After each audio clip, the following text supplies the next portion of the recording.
Әлия Телебарисова басынан өткерген қиындықтарын еске алды. Актриса осы күнге дейін жүріп өткен жолы мен қазіргі жұмысы, жастай жесір қалуы туралы әңгімеледі, деп хабарлайды Стам.кз ақпарат агенттігі. Көпшілікке жау жүрек мың бала, ағайындылар фильмдері арқылы танылған Әлия 21 жасында Азамат есімді кәсіпкер жігітке тұрмысқа шықты.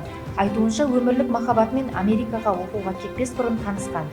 Екеуі бірнеше жылдық қарым-қатынастан кейін отбасын құруға бел буады. 2014 жылы отау құрған Азамат пен Әлияның шаңырағында 2 бұрымды қыз дүниеге келеді. Екеуінің бақытты ғұмырын Азаматтың қатерлі дерті бұзды. 2020 жылы Әлияның күйеуі аурудан көз жұмды. Актриса жұбайының жақсы адам, адал жар, үлгі тұтарлық әке болғанын айтады. Өмір деген қызық нәрсе. 27 жасында жесір қаламын деп ешқашан ойламаппын. Әлі күнге дейін ол мен үшін біртүрлі, ақылға сыйымсыз.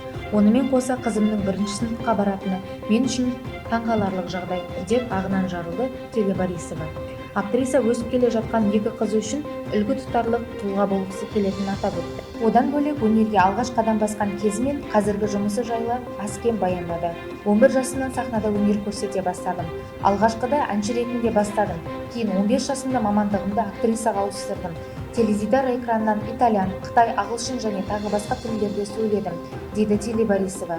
Әлия қазіргі уақытта қызмет саласына ауыстырған. Бір кездері кино жұлдызы болған актриса бүгінде кеңсе қызметкері, іс жүргізуші болып жұмыс істеуде.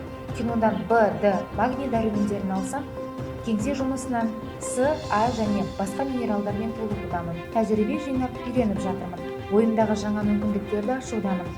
Енді мен іс жүргізушімін. Жұмысқа шыққаныма жарты жыл болды, дейді Телебарисова.